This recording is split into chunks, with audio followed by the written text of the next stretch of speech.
Pertama, kita sehari-hari memahami kematian sebagai meninggal atau tamatnya hidup seseorang. Orang yang meninggal tidak lagi hidup karena hidupnya berakhir menjadi almarhum. Ada hal yang bisa diukur secara teknis di sini, entah secara medis atau legal. Kematian yang dimaksud Heidegger bukan sesuatu yang terukur secara empiris seperti tiadanya detak jantung atau terbitnya surat kematian, melainkan suatu fenomena ontologis yang menyangkut keseluruhan realitas dari kita sebagai manusia. Nah, ini menarik ya. Jadi suatu pengertian ontologis. Jadi menyangkut keseluruhan realitas. Dalam arti ini kematian tidak menyangkut hanya akhir hayat, melainkan seluruh hayat. Heidegger menyebutnya Sein zum Tod, berada menuju kematian. Secara ontologis, fenomena kematian yang dimaksud Heidegger mendahului biologi, psikologi, dan sosiologi, karena kematian bukan sekedar berhentinya degup jantung, hilangnya kesadaran, atau hitungan data demografis. Orang yang mati tidak lagi ada di dunia ini. Hal itu juga berarti bahwa kematian bukanlah peralihan keabadian, melainkan berhenti berada. Dengan pengertian ini, Heidegger juga memahami kematian secara moral. Misalnya dengan menilainya baik atau buruk, mati adalah mati. Wah, keren. Satu paragraf ini saja yang saya mau coba. Pikirkan, banyak orang yang sudah mati. Mati tidak memahami kehidupan lagi. Mati rohaninya, mati kehidupan sosialnya. Tidak lagi memikirkan tentang nasib orang lain. Mati hati nuraninya. Mati rasa keadilannya. Itu konsep Heidegger. Jadi bukan hanya sekedar saya meninggal, lalu dikuburkan di tempat pemakaman atau tinggal di dalam peti untuk pada waktunya bangkit. Tapi kematian itu dimaksudkan adalah nggak ada lagi suatu dinamika kehidupan. Kita bisa nyaksikan dalam perjalanan hidup kita. Banyak yang sudah mati rohaninya, mati kehidupan sosialnya, mati kepekaan terhadap orang lain. Nggak peduli dengan orang lain. Nggak peduli dengan orang-orang di sekitar, situasi dan kondisi di sekitar. Tidak peduli dengan kesusahan. Sudah abai. Nah, ini kematian. Jadi itu lebih mengerikan sebenarnya. Jadi orang-orang yang sudah berada dalam kematian. Kalau di dalam bahasa teologisnya disebut kematian rohani. Tapi di dalam Heidegger punya konsep itu berarti dia tidak punya lagi kehidupan. Bagaimana dengan saudara menjawab pergumulan zaman ini? Ada seorang ayah tidak lagi peduli terhadap anaknya. Ada seorang anak tidak lagi menghormati orang tuanya. Ada seorang guru tidak lagi mendidik anak-anak muridnya. Ada seorang murid tidak lagi mau belajar dengan tekun. Itu kematian. Kematian yang menakutkan. Kematian peradaban. Kematian hati nurani. Para politisi bisa juga mengalami kematian rohani. Karena tidak lagi peduli dengan siapapun, yang penting dia bisa menjadi penguasa dan punya posisi dan kedudukan. Ada yang seperti itu, saudara. Bagaimana, saudara? Apakah saudara sudah merenungkan firman Tuhan hari ini? Apa yang saudara pikirkan hari ini? Apa yang saudara lakukan hari ini? Sudahkah bermanfaat bagi diri sendiri dan orang lain? Pernahkah saudara menjadi saluran berkat bagi orang lain? Tapi mesti bijak, jangan karena kita punya keinginan memberi, tapi lupa. Saya pernah punya pengalaman seperti itu. Memberi, membantu, menolong, sampai pada akhirnya saya pun tenggelam. Tidak sanggup lagi. Dan terseret arus. Lupa tanggung jawab. Karena lebih banyak memberi. Jadi saudara, ketika kita memberi, harus bijak. Jangan sampai terbawa dan terseret arus. Akhirnya tidak sanggup, tidak mampu untuk keluar. Dan tidak bisa memberi lagi akhirnya. Maka, waktu saudara dan saya diberi kesempatan memberi, bijaklah. Tidak sembarangan. Nah saudara, kalau kita mau menjadi saluran berkat, pengalaman saya lagi, hal yang tidak habis-habisnya kita bagikan, dan itu harusnya kita lakukan adalah memberikan ampunan. Jika ada orang yang menyakiti kita, melukai hati kita, kita mulai muncul kebencian, ketidaksukaan, ada sesuatu yang menjengkelkan kita dari orang sekitar, biasanya orang terdekat yang membuat kita jauh dari Tuhan, yang membuat kita benci sama sesama, membuat kita tidak hidup benar, hidup kasih, itu biasanya orang dekat, bukan orang jauh. Nah, pada momen itu kita diperintahkan Tuhan untuk mengampuni, memberi pengampunan. Memang Tuhan yang mengampuni, ya bukan kita. Kita tidak punya kuasa untuk mengampuni. Kita menjadi orang yang hidup seperti Kristus, yang suka memberi pengampunan. Suka memberi pengampunan itu tidak mudah. Kalau masih bisa kita tahan, masih kita bisa jaga, kita biasanya lebih mudah mengampuni. Tetapi kalau sudah berbicara tentang harga diri, menyinggung sangat dalam berkaitan dengan diri sendiri, itu sulit. Apalagi sudah melukai sangat luar biasa, itu susah sekali untuk mengampuni. Nah, pada momen itulah diuji iman kita. Apakah kita hidup seperti Kristus yang mau memberi pengampunan? Suatu ketika ada orang yang begitu rupa bertindak kepada saya, ya awalnya sulit. Ada rasa ingin membalas, muncul benih dendam, ingin mencoba mencari cara melawan. Tetapi ada Roh Kudus yang mengingatkan untuk tidak membenci, untuk memberi pengampunan. Dan itu melegakan sekali. Jadi itu tergantung saudara ya, mau taat atau tidak. Banyak orang yang pintar berteologi, sekolah tinggi, mampu berdebat, tapi sulit untuk mengampuni. Ada banyak orang yang suka mengampuni, apa saja diampuni, toleransi muncul, sampai mau terseret di dalam kehidupan yang akhirnya lupa bahwa ada kebenaran. Jadi perlu keseimbangan atau perlu bijaksana kapan kita menyatakan pengampunan, belas kasihan, kapan kita menegakkan keadilan. Dua sisi dari kehidupan kasih kita. Tubuh kita harus dipersembahkan sebagai persembahan yang hidup, yang kudus. Itu artinya apa ya? Itu kan kehendak Tuhan, tapi artinya dalam kehidupan kita gimana ya mempersembahkan tubuh. Kita kan bukan orang yang mau melakukan tindakan seperti orang-orang dunia yang berkorban, tetapi sebenarnya sebagai upaya yang berbeda dengan persembahan tubuh. Persembahan tubuh yang hidup, yang kudus, itu apa artinya? Artinya ya saudara dan saya punya tubuh, anggota tubuh nih, ada dari kepala sampai ujung kaki. Apapun di tubuh kita ini atau bagian tubuh kita ini, pakailah untuk yang benar, yang kudus. Itu persembahan yang disebut persembahkanlah tubuhmu. Jadi bukan digunakan untuk dirusak, ya. Merusak tubuh itu beragam cara. Ya, tidak harus minum minuman keras, tidak harus merokok atau minum atau makan narkoba, tidak. Merusak tubuh juga misalnya kita tidak istirahat yang cukup, kita tidak membersihkan anggota tubuh, kita tidak mengisi tubuh ini dengan makanan yang sehat, sehingga muncul keinginan rakus dan sebagainya. Itu juga bukan mempersembahkan tubuh. Jadi mempersembahkan tubuh secara negatif berarti saya tidak mau berbuat sesuatu yang jahat dengan tubuh saya. Tetapi secara positif mempersembahkan tubuh berarti saya mau gunakan anggota tubuh saya untuk yang baik, yang benar. Tiada aku mengeluh kalau Tuhan tuntun. Puji Tuhan. Kan banyak orang ya merasa aku diberkati, aku menikmati banyak pemberian Tuhan ya.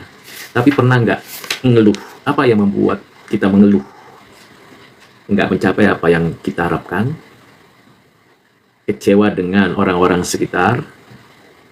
Tidak mendapatkan apa yang sudah diupayakan tapi tidak berhasil, atau mengeluh karena kondisi lingkungan, kondisi alam, hujan, panas, atau karena makanan, minuman yang tidak cocok. Suatu ketika saya diajak makan bersama, jadi ada orang yang tidak terbiasa makan apa adanya, dan kita memesan makanan apa adanya. Begitu makanan itu disajikan, sudah mulai rasa mengeluh muncul. Tidak enak baunya, tidak suka rasanya. Wow, saya langsung lipat tangan, berdoa, bersyukur. Saya tahu makanan ini tidak seperti yang seharusnya dan diharapkan, tapi dengan rasa syukur, dan karena memang sudah dibeli dengan harga mahal, kita nikmati sampai tuntas. Tidak perlu mengeluh, toh tidak menambah apapun yang kita harapkan. Ya kalau kita mengeluh, apa berubah? Panas ya tetap panas, hujan ya tetap hujan, susah ya tetap susah, sakit ya tetap sakit kalau mengeluh. Tapi dengan kondisi yang sulit, yang sukar, yang seneng, yang bagaimanapun, kalau kita bersyukur, nah itu kita akan nikmat. Air putih saja pun dengan syukur membuat kita sehat. Saudara, apa sih yang paling penting dalam kehidupan ini? Banyak orang yang mengikuti pencapaian seperti yang dipikirkan oleh Maslow ya. Jadi mulai dari kebutuhan yang bawah sampai aktualisasi diri. Sebenarnya apa sih yang kita butuhkan, saudara? Pujian dari orang lain? Atau ingin semua yang kita butuhkan itu terpenuhi? Bagi saya, makin lama makin sadar, hal yang saya butuhkan penyertaan Tuhan. Saat senang, tetap disertai Tuhan. Dapat rezeki, dapat upah bulanan bekerja, dapat berbagi dengan orang lain, dapat memenuhi tanggung jawab keluarga, sosial, dapat merasakan sakit, apa yang dibutuhkan, penyertaan Tuhan, dan bersyukur untuk itu. Jangan kalau lagi ada rupiah, lupa bersyukur. Lagi susah sekali, baru berteriak meminta, dan baru sadar bahwa Tuhan dibutuhkan. Padahal hidup kita sehari-hari membutuhkan Tuhan. Mau kita lagi sukses, atau lagi jatuh. Lagi kita sehat, maupun sakit. Lagi kita disenangi orang, atau lagi kita nggak disukai orang. Lagi kita bisa tersenyum, atau kita menangis. Yang kita butuhkan penyertaan Tuhan. Banyak orang mengajak kita untuk mau berkat nggak? Mau dapat berkat nggak? Bahkan kita selalu atau sering, termasuk saya, entah sudah menjadi kebiasaan atau ikut-ikutan tulis Tuhan memberkatimu. God bless you, Jesus bless you, dan sebagainya. Ditawarkan pula itu, entah dalam ibadah. Dan kita juga kan tahu berkat itu selalu tersedia bagi kita. Tapi yang sering kita lupa, saya dan saudara sering lupa adalah menghitungnya. Menghitung itu bukan hanya 1, 2, 3, dan seterusnya. Menghitung itu bukan hanya mengumpulkan apa yang sudah kita terima. Menghitung itu berarti memperhatikan tiap hal yang sesungguhnya sudah Tuhan berikan. Berkat itu tidak harus kita punya kekayaan limpah, kita punya kesehatan yang cukup, tidak harus itu. Ya boleh saja, saudara dan saya, kalau memang Tuhan berkenan, diberkati dengan berbagai lipat boleh saja. Tapi itu bukan pencapaian yang paling utama. Itu mengikuti. Kalau tidak ada, tidak menjadi masalah. Karena berkat itu bukan pada apa yang kita miliki. Berkat itu pada apa yang kita syukuri. Saya ulangi ya. Berkat itu bukan pada apa yang kita miliki, kita terima. Bukan. Berkat itu ada pada apa yang saya syukuri kepada Tuhan. Bukan sedikit, tapi melimpah. Limpah itu gimana ya, hitung ukurnya ya. Kalau kita mau mencapai 10, nah kalau melimpah itu bukan hanya 10, 1 pun bisa melimpah. 10 pun belum tentu melimpah. Kenapa? Ya, karena 1 itu penuh ucapan syukur. Tapi 10 itu penuh dengan keluhan. Merasa kurang terus. Akhirnya korupsi. Merasa kurang terus. Akhirnya menyiksa diri. Nggak bersyukur. Jadi, melimpah itu sekali lagi dari hati. Kalau saudara perhatikan, kalau saya live, saya jarang menggunakan pakaian atau berpakaian seperti hamba Tuhan lain yang begitu hebat dan luar biasa itu. Ya apa adanya saja. Keseharian kita ya seperti ini, nggak dibuat-buat. Ada orang yang membuat-buat supaya keren. Nggak apa-apa juga. Itu haknya. Kita nggak usah banding-bandingkan. Namun bersyukurnya apa? Bersyukurnya adalah apa di dalam hati. Bersyukur, berterima kasih. Terima kasih Tuhanku atas berkat yang kau berikan. Gitu. Jadi bangun tidur, jalani hidup dalam ucapan syukur. Dan orang tidak menyangka atau menduga kalau kita sedang melakukan itu dengan sungguh-sungguh, orang pikir kita lagi senang ada duit gitu ya. Atau ketika saya masuk ke kantor saya, seperti biasa, Senin sampai Jumat, tiap masuk selalu saya sapa, selamat pagi, shalom, begitu. Dan kalau ingat pada waktu jalan itu, ingat satu lagu kecil gitu saya nyanyi, wah senang kali ya hari ini dapat rezeki apa. Saya bilang saya tidak harus dapat rezeki kok, tidak harus dapat berkat jasmani kok. Saya senang aja. Ya seperti itu sederhananya gitu, nggak harus ditutup-tutupi rasa suka kita itu. Dan ketika sedih juga ya menyanyi saja, memuji Tuhan walaupun nada dan lagunya itu false, tidak seperti para penyanyi yang hebat-hebat dan luar biasa itu, tapi ada dalam hati itu satu pujian, rasa syukur dan berterima kasih kepada Tuhan. Bagaimana dengan saudara? Apakah tetap bersyukur? Bersyukur atas segala rahmat anugerahnya. Bersyukur karena hari ini masih ada. Nggak bisa kita katakan, oh saya baru dapat hadiah, dapat gaji, ya, dapat upah, baru saya bersyukur gitu. Tidak. Ya bersyukur saja, menikmati pemberian-pemberian Tuhan yang limpah. Sekali lagi, limpah itu tidak, kalau 10 disebut limpah, 1 tidak. Bukan. Bagi saya limpah itu adalah apapun itu. Entah 10, entah 1, hati tetap berterima kasih dan bersyukur kepada Tuhan. Itu limpah. Jadi orang yang limpah itu tidak mengukur apa yang diperoleh dan diterimanya, tapi mengucap syukur dengan apa yang ada. Dengan kesehatan yang terbatas seperti saya ini, dengan kapasitas yang terbatas seperti saya ini, tetap bersyukur. Bersyukur bisa berbagi kasih, berbagi firman, melayani, waktu, tenaga, pikiran, bahkan kalau Tuhan gerakkan untuk memberi, ya saya memberi, seperti itu. Dan kalau sudah memberi, sudah lepas. Lalu berterima kasih kepada Tuhan. Lalu doakan orang sekitar, orang-orang di dalam. Suatu malam saya nggak bisa tidur, banyak pergumulan. Jawaban saya apa? Doa. Doakan tetangga, doakan presiden, doakan para menteri, satu persatu itu. Sampai betul-betul begitu selesai, amin, tertidur. Jadi obat untuk menenangkan hati itu berkomunikasi. Berbicara secara personal kepada Tuhan. Itu untuk menenangkan hati, untuk bisa punya kekuatan lagi menjalani kehidupan. Dan bersyukur, give thanks to the Lord. Terima kasih Tuhan. 3 kata yang selalu saya ingat diajari oleh pendeta kepada banyak jemaat, mungkin termasuk saya waktu itu menangkap 3 kata itu. Kata yang pertama yang saya selalu ingat adalah berterima kasih kepada Tuhan. Berterima kasih kepada siapapun yang pernah terlibat dalam interaksi dengan kita. Itu sebagai saya berterima kasih untuk saudara-saudara yang sudah mau dengerin saya. Itu pertama, terima kasih. Kedua adalah mau meminta tolong.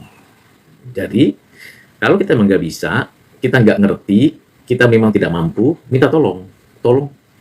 Minta tolong itu bagian dari kehidupan bersyukur kita. Minta tolong. Minta tolong sama pasangan, minta tolong sama anak-anak, minta tolong sama teman sekerja, minta tolong sama atasan, minta tolong sama yang lebih rendah dari kita, minta tolong sama siapa saja. Karena kita memang membutuhkan orang lain. Kita nggak bisa sendirian, nggak bisa kita hidup sendirian. Sepandai-pandainya kita menyendiri, kita nggak bisa sendirian. Butuh orang lain, nah minta tolong lah. Kata yang kedua itu yang saya selalu ingat dari hamba Tuhan itu. Saya lupa nama hamba Tuhannya, tapi saya diingatkan itu. Yang ketiga adalah, setelah tadi ucapin terima kasih, minta tolong, yang ketiga adalah mau mengatakan untuk menjadikan diri untuk meminta ampun, memberkati. Jadi kita berterima kasih, minta tolong, lalu mengampuni, memberkati. Nah itu yang kita lakukan. Entah kapan peristiwa itu disampaikan oleh hamba Tuhan ini, mungkin kira-kira 30 tahun lalu ya. Tapi itu masih saya ingat. Dan itu menjadi upaya saya untuk menjadi lifestyle. Tolong, terima kasih, apa yang bisa saya bantu? Nah, seperti itu saudara. Jadi itu menjadi life orang Kristen. Jangan egois. Suka dan derita, suka dan duka itu silih berganti saudara. Nggak selamanya kita terus gembira. Nggak selamanya kita terus menderita. Memang tidak sebahagia orang lain, dan memang tidak sesulit orang lain, tetapi itu terus ya, berada dalam kehidupan tiap orang. Dari mulai dilahirkan ibunya, dibesarkan, terus suka, duka, penderitaan, kebahagiaan, terus sampai titik terakhir. Yang kasihan, kalau orang itu untuk selamanya tidak menikmati kebahagiaan. Itu yang kasihan. Ada orang bilang di dunia menderita, setelah meninggal menderita untuk selamanya. Ada orang bilang di dunia menderita tapi bahagia selamanya. Ada orang yang berkata baik di bumi dan di langit bumi yang baru saya tetap bersuka cita. Nah, itu orang Kristen. Orang Kristen seperti itu. Dalam suka duka ku kan tetap tersenyum, diolok diejek ku kan tetap tersenyum, karena Kristus selalu sayang padaku. Dalam suka duka ku kan tetap tersenyum. Begitu saudara. Ya bukan dipaksa senyumnya ya. Jangan senyum dipaksa dibuat-buat. Enggak. Senyum yang memang dari hati. Bukan performance. Ada senyum yang performance. Yang memang kewajibannya sebagai orang yang berkarya, bekerja ada. Saya butuh penyertaan-Mu Tuhan. Saya butuh penyertaan-Mu Tuhan. Saya tidak butuh yang lain. Kepenyertaan-Mu lebih dari apapun. Musa waktu keluar dari tanah Mesir membawa 2 juta orang Israel. Orang-orang Israel ada yang melakukan kejahatan. Ada orang-orang Israel yang melakukan kejahatan. Buat lembu emas dari emas-emas yang diambil atau diberikan oleh orang-orang Mesir. Tuhan marah, Tuhan murka menghukum 3.000 orang Israel. Dari 2 juta orang, 3.000 orang yang dihukum Tuhan. Mati. Lalu Tuhan berkata kepada Musa, Musa, umatmu ini keras kepala, degil, nggak mau diatur. Sudah ya, tidak aku lagi yang menyertai. Malaikatku saja yang menyertai. Musa tidak mau. Musa tidak mau malaikat saja yang menyertai perjalanan mereka ke tanah Kanaan. Di perjalanan padang gurun yang penuh bahaya itu, dan banyak kemungkinan-kemungkinan yang bisa membuat orang Israel makin terpuruk karena kejahatannya, Musa hanya minta satu, penyertaan-Mu ya Tuhan. Penyertaan Tuhan. Dan ketika ada orang yang sadar bahwa saya, saudara, disertai Tuhan, pasti hatinya ingin bersyukur dan berterima kasih. Apapun, Tuhan menyertai kita. Susah, ya. Sulit, ya. Bahagia, ya. Dapat rezeki, oke. Sukses dalam tugas, bagus. Semuanya dalam penyertaan Tuhan. Itu hal yang penting untuk kita pikirkan. Jadi saudara dan saya, apa sih yang kita mau capai? Apa sih yang kita mau dapatkan? Harta, jabatan. Lalu anak-anak, kalau yang sudah menikah, anak-anaknya berhasil semua. Orang tua, maunya sehat terus. Pokoknya urusan-urusan keinginan lah. Salah nggak hidup sehat? Tidak. Salah nggak punya harta yang cukup? Tidak juga. Salah nggak punya keinginan sukses berhasil? Tidak. Lalu apa yang menjadi masalah? Yang menjadi masalah adalah sikap hati kita terhadap apa yang ada di hadapan kita. Kalau kita mencapai kesuksesan karena saya kah? Karena diri sendiri kah? Tidak. Karena Tuhan, karena ada orang-orang di sekitar yang saya tahu atau saya tidak tahu telah membantu saya berhasil sampai titik tertentu. Dan kalau saya gagal, terpuruk, dilecehkan, diremehkan, direndahkan, bahkan ditinggalkan, apakah saya menyesalinya? Tentu tidak. Karena kita harus yakin Tuhan tidak pernah meninggalkan kita. Bisa orang terdekat kita meninggalkan kita, bahkan membuat kita jauh tak dianggap. Bisa juga orang yang tidak kita kenal tiba-tiba melecehkan, merendahkan, meremehkan kita bisa. Tapi apa yang membuat kita tetap bisa maju dan bertahan? Dan tenang, Tuhan beserta dengan kita. Nah, itu kekuatan, penghiburan. Jadi saudara dan saya pasti melewati itu. Tidak ada orang bilang, saya sejak lahir sampai saat ini nggak pernah susah, nggak pernah menderita, nggak pernah sakit, nggak pernah mengalami apa yang dialami yang disebut penderita. Mungkinkah begitu? Adakah orang yang seperti itu semuanya beres? Saya tidak yakin. Setidak-tidaknya dalam mempertahankan kebahagiaannya sendiri pun orang itu juga perlu usaha. Ya kan? Coba pikirkan saudara. Saudara nih dan saya sedang mengalami hidup yang bahagia. Entah bersama pasangan, bersama anak-anak, bersama cucu, bersama keluarga, orang tua, bersama teman. Saudara sekarang pada posisi bahagia. Apakah saudara tidak berupaya untuk mempertahankan itu? Nah, upaya mempertahankan itu sendiri pun perlu usaha yang kuat. Perlu kewaspadaan. Supaya tidak direnggut kebahagiaan itu oleh situasi dan kondisi atau apapun. Nah, upaya untuk mempertahankan dan menjaga tetap bahagia itu pun memerlukan suatu perjuangan yang bisa jadi membuat kita mengalami kesusahan. Jadi ini realita. Dan itu kenyataan. Maka benar yang dikatakan Rasul Paulus, semua makhluk sama-sama mengeluh, Roma 8 ayat yang ke-8 dan 16. Tapi Roh Tuhan turut bekerja dalam segala sesuatu untuk mendatangkan kebaikan.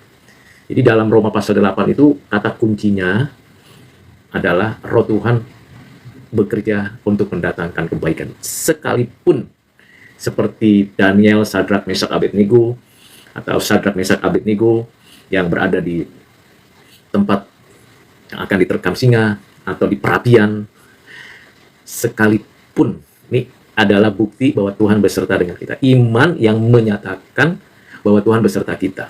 Iman quote and quote sekalipun.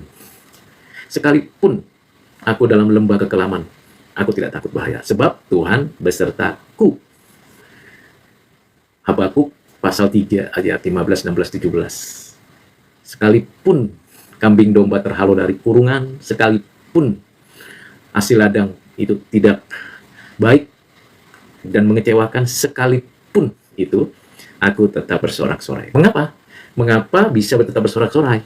Mengapa tetap bersyukur? Karena Tuhan beserta dengan kita.